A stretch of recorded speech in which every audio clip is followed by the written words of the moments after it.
Okay, Guy Needler from England.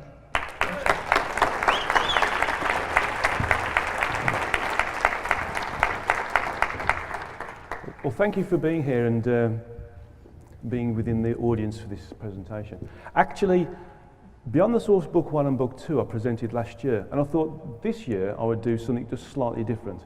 Because during 2012, I was getting a lot of information from the source about the Ascension process, and that resulted in 2 articles which I submitted to various spiritual magazines in the UK. Because the content was in variance to that which was being presented for the 21st of the 12th, 2012, they were actually rejected. Post 21st of the 12th, they've been accepted. So this shows that actually there's now a recognition of the work that I was presenting actually had a lot of reality in it as against projection of information. So what I'm going to do today is really understand the Ascension process. I'm going to explain a bit about what happened on the 21st to the 12th. That what dates are really milestones and how they work with us. And then I'm going to go through the Ascension process, that it's gradual and that there's a tiered approach to it and how we are affected by it. And then I'm going to just illustrate some levels of proof that we are ascending, because we ascend in a gradual way. It's not quite apparent that we are actually ascending, and we expect certain things to happen in a very dramatic sort of way. And then I'm going to finish off by giving you some information that's going to happen in the far future, what our ultimate destiny is as incarnate individuals, and how we're working with our source entity. So, how many of you are disappointed that we're still here? Well, there's an awful lot of people out there who thought we were going to go straight up in the air and become of a different frequency, and that we were going to be experiencing different functionality like teleportation and telekinesis and telepathy and all those sorts of things. But we're finding that actually the Earth is no different than it was the day before. And that's left us with a lot of confusion in terms of what's happening out there. So what I'm going to do today is try to lift the confusion from you to help you understand what that ascension process is and give you some confidence that actually we are ascending and we have a significant role to play with the planet, ourselves, and actually with the universe that we work within. I'm going to repeat these words a lot because ascension is a slow, gradual, robust and repeatable process. The large changes that we expect cannot and will not happen. It's unsustainable. If we look back at history of some of the things that have happened with other civilizations, such as Atlantis, where they've been exposed to higher frequency existence and it's corrupted them, we can see that we're trying not to make those same mistakes again. And that's something that the Source, our God, is also helping us move forwards with. Now, when we talk about milestones or ascension and what's happened in the past, we've had a big focus on the 21st to the 12th, 2012, and we expected lots of changes to happen frequentially and in terms of how we interface with each other. But what a lot of people don't know is where we were supposed to be frequentially, and therefore within our own evolution and ascension, we actually made it in February last year, but nobody noticed or nobody really understood what had happened.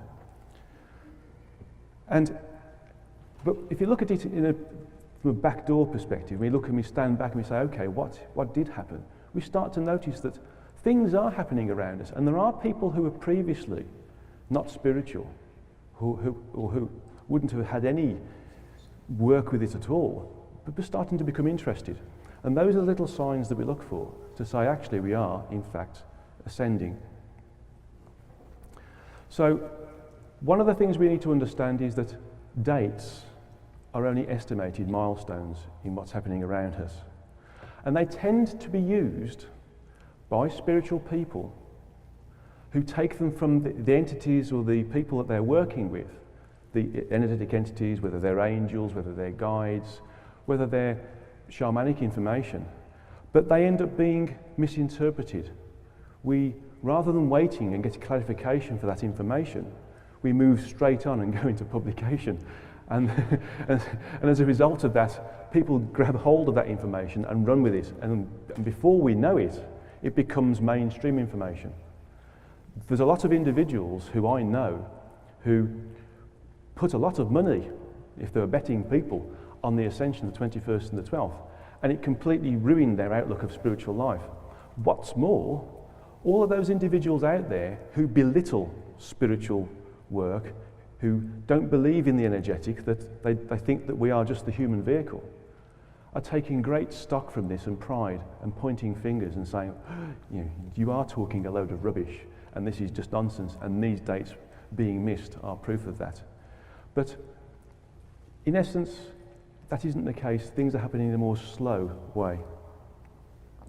Now, when we talk about Ascension and when we look at Ascension and the dates that we have, we expect what I call a cliff face ascension. We move along on a path and we think at this point in time we're going to achieve this level of ascension. This is a cliff face ascension. But the problem with the cliff face ascension is we can have a descension as well, just as easily. So, and if we have a cliff face ascension where we experience all of the new things, the new functions that we have energetically and spiritually at these different levels of frequential height and energetic experience, when we lose them, we're going to be upset. It's going to really make us lose our confidence in where we are. So we need to understand what's happening. Believe it or not, I think that spiritual people are actually quite flat earthers. We look at where we are and we say, okay, when we travel down this road and we reach a certain point in time, we're going to get to a certain level of ascension, or we're going to ascend straight away. It's quite a large way to go. And actually this requires a critical mass. Now, ascension is an individual thing. So when we get to a certain point, we need a critical mass to get there. But that's a large jump in frequency, and it requires everything to be perfect in every way. The problem with a critical mass is that critical mass needs to be maintained, otherwise we descend. And we only need one individual to drop out of that critical mass, and we come tumbling down the frequencies. I'll give you an example of this. How many times have we heard of mountaineers being on the side of a cliff face somewhere, and one of them has lost their grip, and then they've pulled all of the other mountaineers down with them who are linked with them? Yeah? That's an example of what happens when we lose our critical mass. Not one person drops down out of high frequency existence, but the whole critical mass drops down out of high frequency existence. And that's because we're relying on the function of critical mass rather than individual ascension and some of the more complicated ways in which individuals work together to create a more sustainable and robust group ascension rather than critical mass-based ascension. So what's actually happening? Well, as we move through time, we don't go on a flat road. We gradually walk up an incline. And this incline moves further and further upwards, and we get closer and closer to those levels of frequency that we wanted to go to. So in this example here, we can see that although we're walking and we don't experience big changes in frequency, we're actually being exposed to them as we go. We get normalized to them. Does anybody ever hear of boat lag? No? No? We've got jet lag. Yeah? We've got jet lag, but nobody's ever had boat lag. And the reason why we don't have boat lag is when we go from New York to Southampton, in the old transatlantic boats, we go across the time zones slowly. So we get normalized to those time zones, and we come the other side, we arrive, and we're fresh. When we go in an aeroplane and we travel from New York or Newark to London, and it takes us 7 hours, we've traveled those 5 time zones within that 7 hours, and we're not used to the new time zone. So we end up being very tired or fatigued and distressed sometimes. And that's the jet lag. That's because it's happened too quickly. And this is what happens with this mass ascension, where we all happen at the same time, but it's based upon a critical mass. So ascension is really a gradual process. It's happening all of the time. It's happening to everybody all of the time. It's not a case of, when we get here, we're going to be up there. It's a case of, well, actually, we're moving along at a slow pace and everything is happening consistently. We're getting exposed to higher frequencies on a regular basis. It's happening all the time. So really, we should not be too concerned about what's happening from an ascension perspective. We shouldn't be wondering what it should be, but more being in tune with what we want it to be. Because ascension is personal. It's something that happens to us as an individual rather than as a group, although there is a group function as well. So we have to commit ourselves to assisting in this acceleration and remove the need for low frequency, incarnate experiential experience. And that means that we have a gradual, repeatable and robust ascension personally, and how we affect others as well. So a gradual ascension enables us to recognize those changes. So if we stand back and look at ourselves and say, okay, last year I was this person, now I'm another person. And that means that what's happening to us has been gradual, so gradual we haven't noticed it. But if we take snapshots in time and we look at these changes that have happened with us, we can see that, well, this time last year I wasn't interested in things that were spiritual, but now I am. People who weren't becoming aware and awake are becoming aware and awake. So these things are very subtle, they're happening slowly. And this allows us to develop in a non-egotistical way, making us work or helping us to work for the benefit of others rather than just for ourselves. Working for others, being of service, being a healer is one of the first steps to achieving our own personal ascension. So in terms of what happens next to us, well, it's up to us basically. It's how we work with things, how we affect them, how they affect us, how we work with ourselves. And it's important that we do work with ourselves, and everybody here is working individually and together. As a group, you're working together, and the frequency within this hall, and actually within the whole area, has risen a lot, significantly over the last 2 or 3 days. And this is happening in pockets all over the world right now.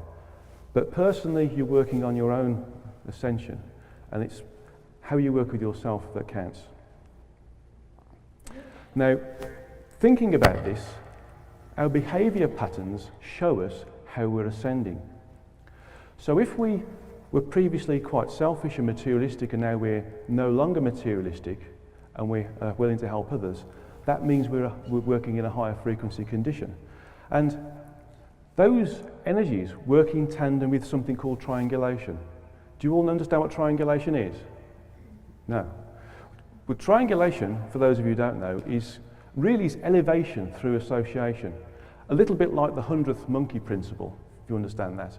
For instance, if Dolores is a higher frequency than me, and she's up there frequentially, and I am here, my association with her will mean that my own frequency is pulled up towards hers because of the association with her. Being in her presence helps me, on a subliminal basis, pull up my own frequencies and become of a higher frequency. People in between us that we know individually, that may not know us ourselves, but we might know somebody who knows an intermediary person, help also in ascension. And this is called direct line triangulation, where we affect those in between us by knowing friends and relatives. There's something else as well called group triangulation, where we have pockets of people who are ascending and going up the frequencies, and they affect the individuals in between them. And if there's more than 2 groups, they affect the individuals within the area of that. So that's called inflational triangulation. So we affect each other. When we ascend ourselves, We affect each other, and this results in an increase in evolutionary content that affects individuals and the masses alike. But that's up to us as to how we work with that. Okay, we're ascending, you say. It's gradual, it's repeatable, but where's the proof? Well, there's lots of proof around us. All we need to do is to really sort of open our eyes and look and see what's happening. There's been a rise in the number of individuals who are interested in things of spirit. If you look around you and see friends at work or colleagues at work, colleagues in the golf club, for instance, or people that you normally associate with, just look at them and see, well, who of those who haven't been interested in things of the spirit, or things that are energetic and metaphysics, who's suddenly become interested? Who's bought a book that you wouldn't have expected them to buy? Who's going to a workshop that you wouldn't have expected to attend? And these little things that show us that, you know, there is an increase in frequency, and these individuals are being affected by them, and they're rising up through the frequencies as well as a result of that. Some individuals, and I've had some of my own students and clients experience this, have started to perceive entities who operate in the frequencies above the visual range of the human eye. So they've started to see what we call aliens or other incarnate entities of higher frequency. They catch them out of the corner of their eye, or they see them head on, either in their bedroom at night sometimes, or see them in the road. And they see some of their craft as well, some of the constructs that they've used to bridge the gap to come into our lower frequency existence.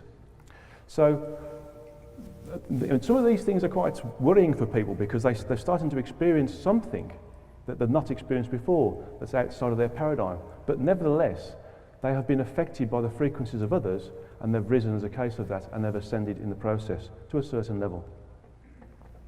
Those who are already spiritually inclined will start to become more intuitive. They'll get additional and more in-depth functions that are associated with higher frequency existence. Some individuals might start to become more aware and awake of the greater reality, of the worlds of spirit. They'll start to become more clairaudient, more clairvoyant, more clairsentient. They'll start to realise that they have a world purpose rather than just an individualised purpose that is more akin as to where they're supposed to be. And these individuals, you'll start to see, will become frustrated or unhappy with their roles in their existing jobs and careers, and they'll want to move away and do something which is more in keeping with where they're supposed to be going next, their roles in the spirit world. But more importantly, more physical proof can be seen through the rapid rise in new technology, and this is one of the big pointers that we have. Our new technology is being given to us from spirit. As human beings, we don't have the capacity for the level of invention we have, but this is happening on a regular basis. So people we call inventors, okay, semi-aware individuals who are not aware that they are in connectivity with the spirit world, with the energetic, but are nevertheless getting downloads. They're being given information which they personally resolve as being gut feelings or intuition or getting a break, as it were, are being given information from the cosmos, from the source, from other entities, on technological breaks to give them quantum leaps to allow us to move forwards. And if you think about it, look at how fast we've moved with technology, certainly with displays. Look at the big televisions we've got now. They're talking about 100-inch televisions. Huge things, yeah. High-definition televisions that work on the internet, that you can record 3 or 4 programs on at the same time, that are 5 millimeters thick. It's amazing, isn't it? Look at the smartphones we've got now. Some of this technology, if you look at some of this technology, it's far in excess of what was predicted on Star Trek. If you think about it, the only thing Star Trek's got that we haven't got is teleportation and interplanetary travel. Or have we? we just don't know. We don't know what's being kept from us.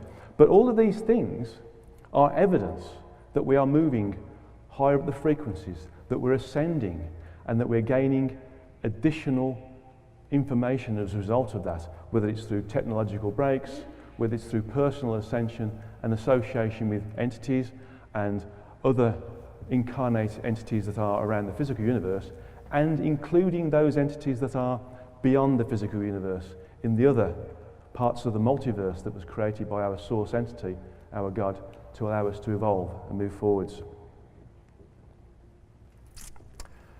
There's another piece of proof that we are ascending, and that is that you find that people around us start to disappear. How many of you have been in a shop, you've bought your new blouse or your jacket or your pants, and you've gone to the desk where the person there who's serving you has looked completely through you, and then somebody else has come behind you and they've been served first? Have you had that? Yes? Yeah. And it happens on a regular basis, and then the next person will come along and be served before you, and you're thinking, hang about, what's going on here? Are they just ignorant? Or have I done something wrong?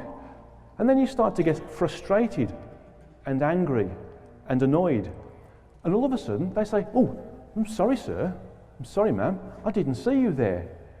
Have you experienced that? Yeah. They actually say those words. I'm sorry, I didn't see you. Let me change those words. I'm sorry, I didn't perceive you. They use their third eye in a pretty unaware state, and that augments the vision from their visual eyes. If their third eye is not in tune with your frequency, they're not going to see you, because the physical eyes have only got a very limited bandwidth to work with, so they just don't see you. So you disappear from their vision. The only way you work with them is by lowering your frequency. Okay? And we lower our frequency by thinking low frequency thoughts. We get angry. This person's he's deliberately ignoring me. I'm going to put one on them if I'm not careful. So, and that's the only way you bring yourself down. How many of you have had experience of people cutting you up on the road? You've been driving your car and they've not seen you at all, and they pull straight into your lane. Yeah, it happens when you're driving your car as well. So you have to be careful when you're driving your car, just to remember that these people don't see you at all. You're a higher frequency, and you lift the frequency of your vehicle, your car as well, so you become invisible. So it's important to make sure that really we know how to remain higher frequency by thinking good thoughts, loving thoughts, understanding the failures of those around us, and just understanding them for their own, what they are. They're working in their own evolutionary path, and respecting that and maintaining our high frequency, but actually realizing that we have to drop down once in a while to work with the rest of the world, because otherwise we can't get our shopping, we can't get our groceries. So it's important to think of it in those terms. When you're ascending, when you're here, you're full of high frequency people. They see you, they work with you, you can interface with each other. But when you go out there, it's pretty low frequency, and if you're not careful, people will run you over or cut you up in your car, or forget to sell you product that you want to buy from JC Penney's or Macy's. Now, Ascension has a process associated with it, and it's a 3-tier process. Okay? The progression of a process leading up to the first tier is what's happening right now. So, those of us who are ascending the frequencies will start to leave those behind frequentially. We become invisible to them. And that includes those people who are able to be affected by triangulation. They're on the cusp of moving up, they're associated with somebody who is of a high frequency, and therefore they get pulled up as well. So they come along as well. But there's an awful lot of individuals, like most of the earth actually, that will stay where they are. But the problem is, they also will need to ascend in their own time, and they will also be affected by triangulation. But if there's all these individuals moving up the frequencies, and there's those that are down there, what happens? Do we suddenly start to lose people, and these people around us start to realise that actually there's people disappearing around us. It's going to cause a little bit of confusion. So what happens is we have a critical mass to maintain. And what's happening is there's been an agreement that energetic entities of a different quality, shall I say, are being allowed to incarnate in human bodies and experience individualized free will. Now you'll be able to spot these individuals because the way they behave, they're aggressive, they're materialistic, they think only of themselves, they're the sort of individuals that you know aren't highly evolved. But they're here for a reason. They're here to maintain the critical mass of lower frequencies. So those individuals who are catching up with their ascension process, those people who are left behind at the moment, will also get a chance to ascend in their own way, in their own right, because the critical mass is being maintained. Now, these individuals are being called backfill people. The source told me these are backfill people, because as people move up the frequencies, you need to backfill to maintain the critical mass so that the rest of mankind can also ascend. So they're called backfill people. And they're doing a role, they're doing a job, and they're benefiting from this. So they're also evolving and ascending as a product of this. Now, when all of mankind ascends and has gone up to this different level, the work of these backfill people will be completed, and they will return back to their normal energetic environment, and they will pass on all of their experiences, all of their learning, and all their evolutionary content to their own energetic race, which will elevate them as well. So they will also benefit from helping us ascend, accelerating our process to ascension by helping to maintain this critical mass, so that those who are struggling a little bit or a little bit slow in their ascension process are also able to catch us up. So this progression towards Tier 1 leads up to Tier 1 ascension. And Tier 1 ascension is when all of incarnate mankind becomes aligned with the higher frequencies of the physical universe. And those of you who've read my books, The History of God and the Beyond the Source book, book 1, and later when it arrives, book 2, you'll notice that the top frequency within the physical universe is level 12, frequency level 12. So when we all get to that point where we're all working on the 12th frequency, we will have achieved this Tier 1 ascension, this Tier 1 progression. It's allowing us to move onwards and upwards faster. Now, what happens then is interesting, because the rest of the physical universe, all those other incarnate entities that are out there that don't have individualized free will be able to benefit from our success. They will also be given the opportunity to have individualized free will, which will allow them to accelerate their own evolutionary process, their own ascension, because it will be recognized that personalized and individualized free will is an accelerant. It allows us to move upwards faster. And when the whole universe is of the correct frequency, the whole environmental structure will move into the next full frequency. And that gives us second tier ascension. So second tier ascension is progression of the whole universe into the next two frequencies associated with the next full dimension. So the whole universe will be relocated initially into the first frequency band, the 13th frequency band in my books and what I teach in the Traversing the Frequencies workshops. And they are fine enough to house a complete and individual universe in their own right. So the 13th frequency holds a universe in its own right, and so does the 14th universe. And so we'll progress from the physical universe up to the next universe in the next dimension. And then as we move upwards, things happen faster. Because the frequencies are higher and things are finer, we move faster. We're able to achieve things faster. So our movements from 13 to 14 will be much faster than it has been to go from where we are now to the 12th frequency, the top end of the physical universe. So we'll be moving much faster. This will lead to Tier 3, where all incarnate vehicles will eventually evolve to the point of not being physical, which means that the 14th level is the last level where a physical vehicle, a body of some sort, is necessary to allow us to experience these frequencies. Now, by physical, I don't mean like this body now. Physical is a term based upon certain frequency levels. And although it's physical, it would be like the finest gas you've ever experienced. You won't be able to see it, you won't be able to perceive it, but it's nevertheless physical. So when we move into the third tier of ascension, we move into the 15th frequency level.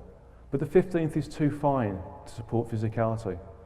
So third tier ascension removes the need for us to incarnate, to evolve. And that's where we're heading, basically. That's where we're going to. We're moving beyond the need to incarnate, to evolve. And in that instance, everything is done energetically. And that brings me into another piece of ascension process that will happen in the far future, quite a long way away from where we are right now. For those of you who've read the history of God and beyond the source, you will know that the 12 source entities were created by the origin to accelerate its own evolutionary progression. And our source entity, what we call God, was one of those and created us in response to that. We were created to experience the very minute detail of the structure that the source entity created to allow us to experience, learn and evolve and pass that evolutionary content back to our source.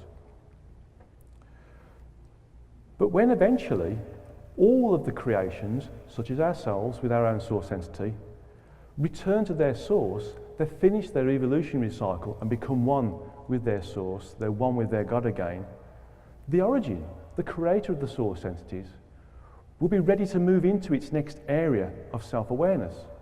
Because the origin is a huge, vast tract of energy and space and everythingness. But it only knows a minute fraction of what it is. And in moving forwards with its own evolutionary process, it needs to move into another area of awareness. So when we've all finished our evolutionary cycle, this allows the origin to move onwards as well. And we benefit from this because in this vast new expanse of awareness, of self-awareness, that the origin will be moving into, we ourselves, as individualized units of our source entities, will be promoted, if you like. We will become source entities in our own right, assisting the origin in its quest to experience, learn and evolve within its new and massively expanded area of self-awareness. And that's where we're going to, that's where we're heading to.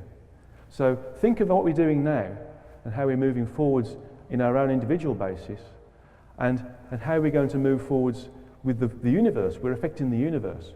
What we do here is affecting how other entities are going to work and evolve and ascend in their own right. And then we're going to move the whole universe up to the next level. And then eventually, as we work with it and continue to ascend up the frequencies, we will become source entities, gods. Not just individualized units of gods, parts of gods, but gods in our own right. Thank you.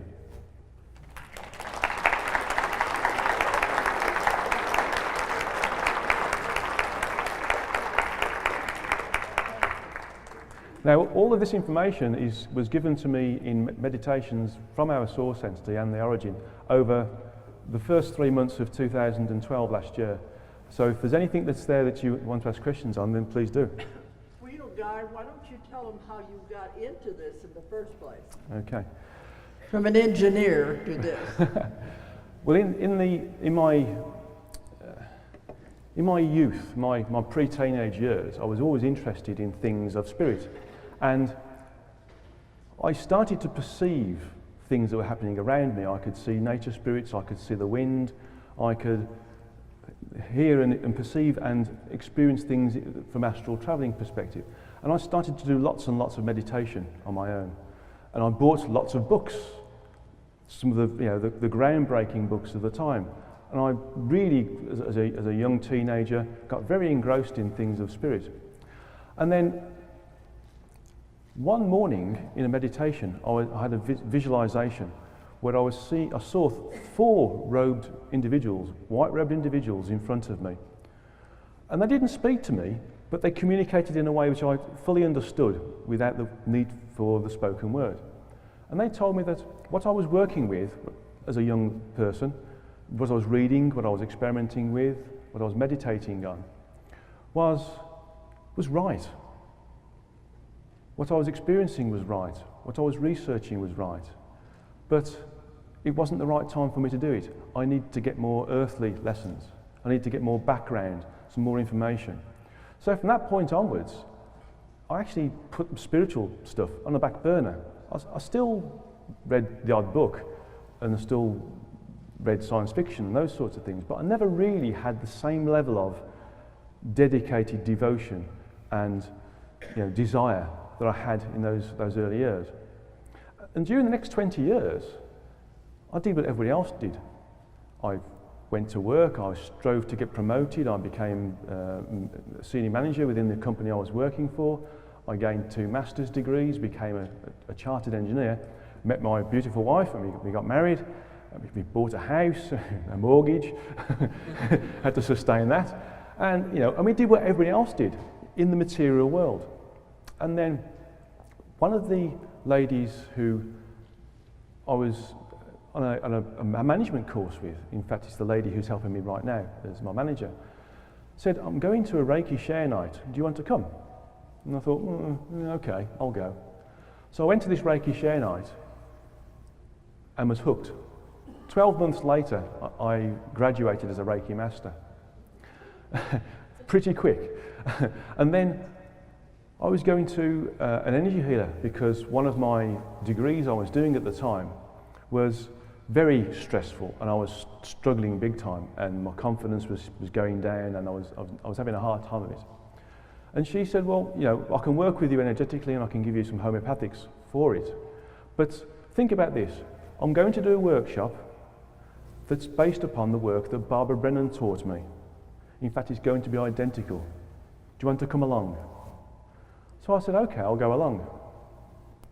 I signed up to a 4-year commitment after that weekend that was financially stressful, and as a workload it was equally stressful as a master's degree.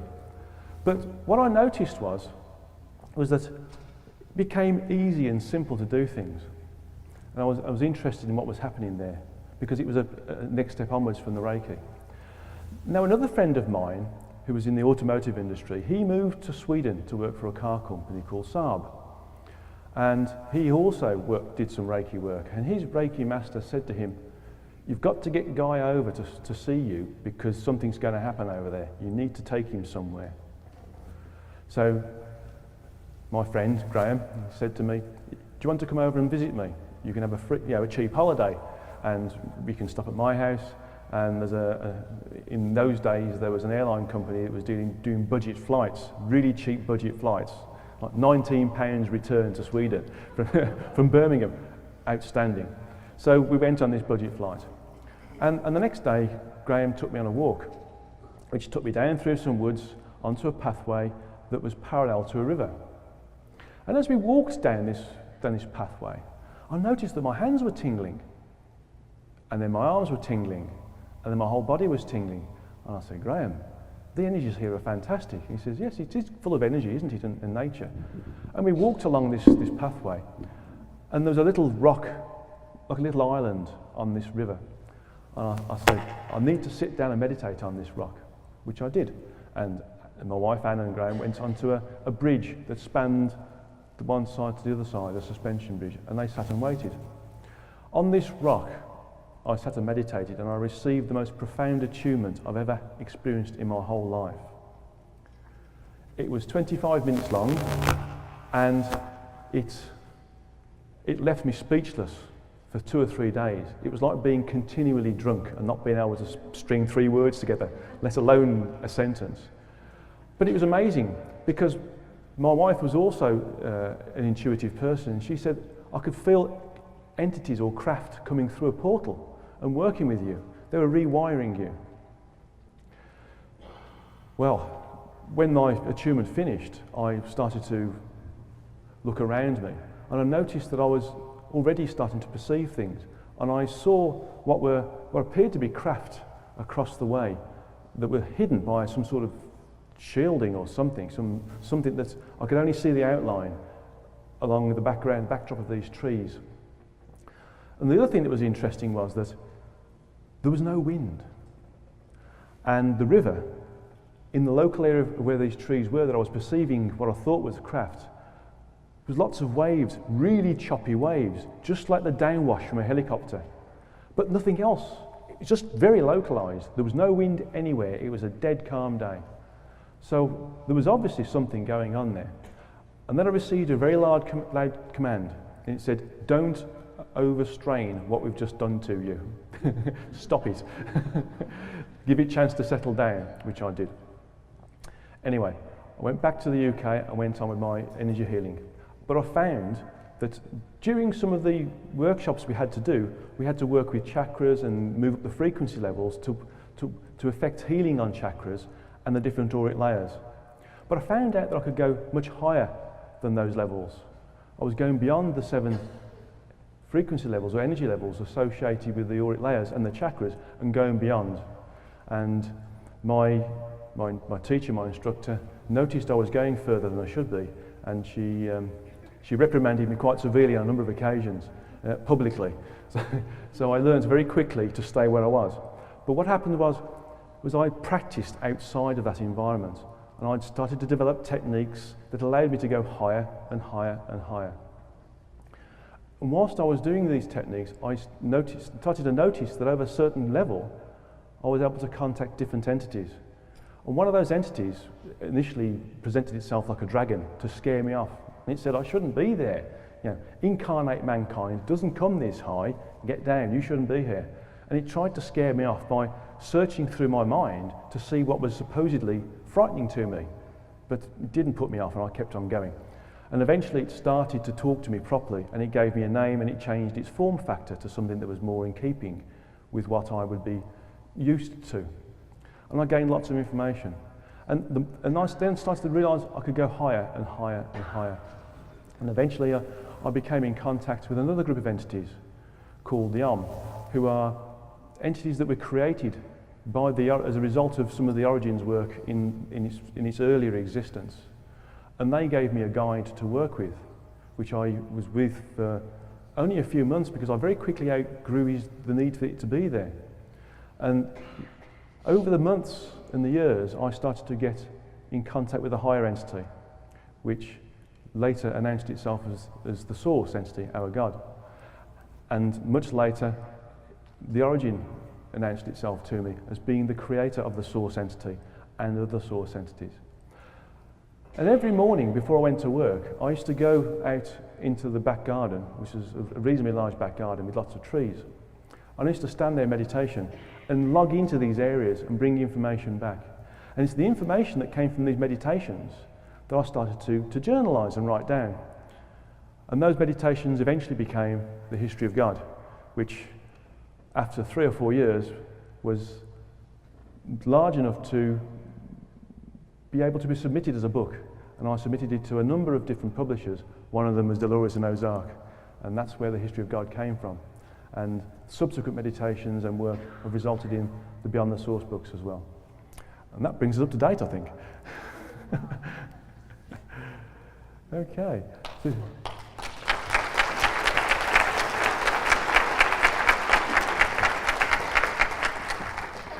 It shows how you evolved from an engineer into this weird world. Yeah. Okay. Any questions? We've got about 5 minutes. Anybody wants to ask a question?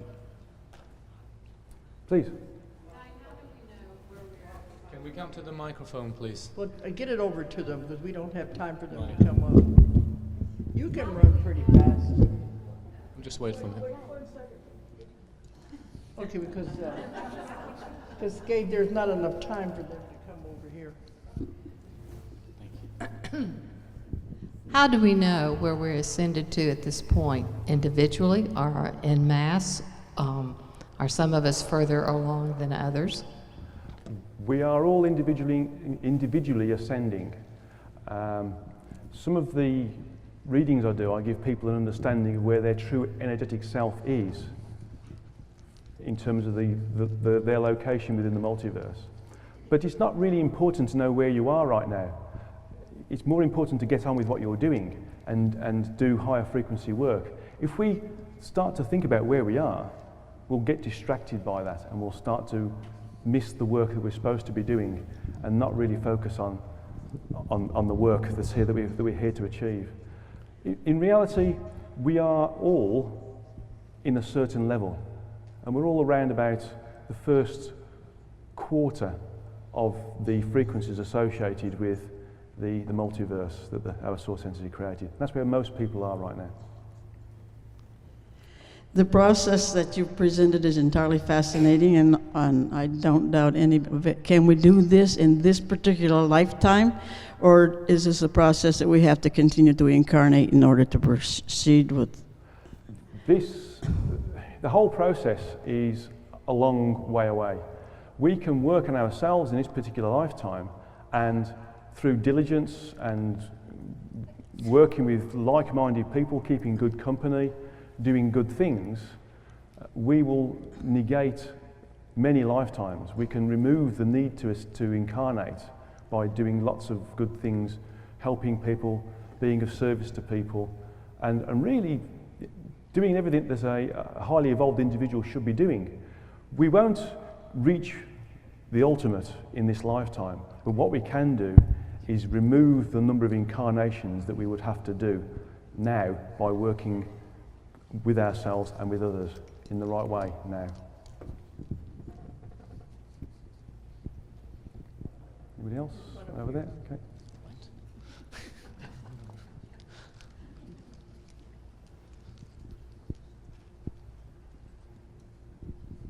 I was wondering if once we get to the level 15, and then we go on to the next process, whatever that is, if that is part of the contraction expansion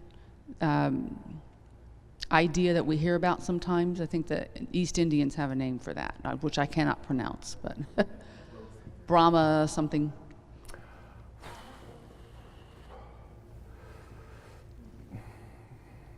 I'm asking for higher help here.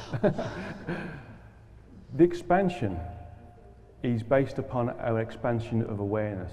The contraction is what we experience when we come down the frequencies of incarnate.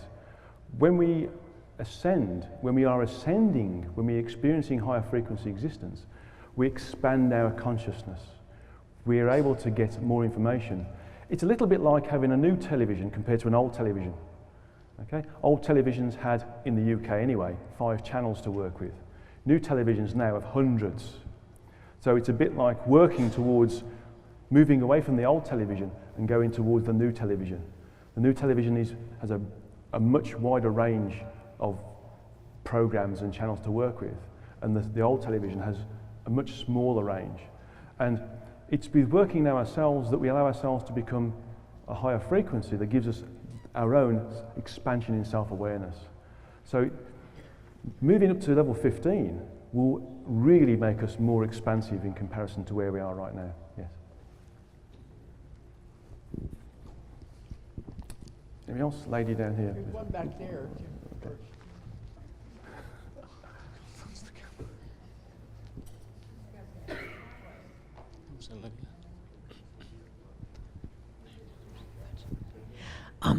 I had a question. You've mentioned that, certain things would speed up our evolution. And my question is, what's the rush? Why that? Exactly. Why not make it robust and repeatable? That's the thing. The thing is that the more we do, the faster we go anyway. So the higher frequency that we are, we get access to higher frequency functionality or information or realities, and therefore things get easier for us. So the higher we go, the faster we go. The higher we go, the faster we go. So when we're down here somewhere, when we have no inclination of what's going on, we really are quite slow. But it's a bit like technology. When you've invented the tools to invent the tools to invent the tools to invent the tools, you can work with things that are quite high. But if you haven't invented those tools yet, you can't go anywhere. So acceleration in ascension is an absolute product of us working in ourselves and making sure that we do ascend, and it's a robust situation. So we're going to experience acceleration anyway. It's just how long it takes us to get to that point where we do start to take off. And we are taking off right now. It's happening as we speak, as we exist, as we're here right now. It's just that in the past it's happened slowly, so we've got normalized to us. We don't get jet lag. Yeah? There's somebody here, Vitaly, in the front. Okay. That'll be the last one. Let's go around this way. I have read in Dolores's work and other work that there are many entities, many beings from other universes and other planets and all around our universe here watching this whole process. And is that because what we do here and how fast we do it and how well we do it will affect the rest of the universes? Absolutely. It'll affect our universe first. See, where we are right now is we are the only energetic individuals that are being allowed to incarnate with individualized free will. There is no other incarnate civilization in the physical universe that is being allowed to do it. This is the big experiment. Everything else is collective will, not individualized will. We have the power to choose what we do and how we experience it. Other civilizations only have the power to do things in a collective sense. They have to consider the collective rather than the individual. So when this works, and it is working, we've dipped down, but we're coming out the other side, we will show that individualized free will as a concept works. And therefore, when we move up to the higher frequencies of the physical universe, everybody else will be given the chance to do the same thing. And they're all watching this with eager eyes. Okay, I think that's all we're going to have time for. Thank you.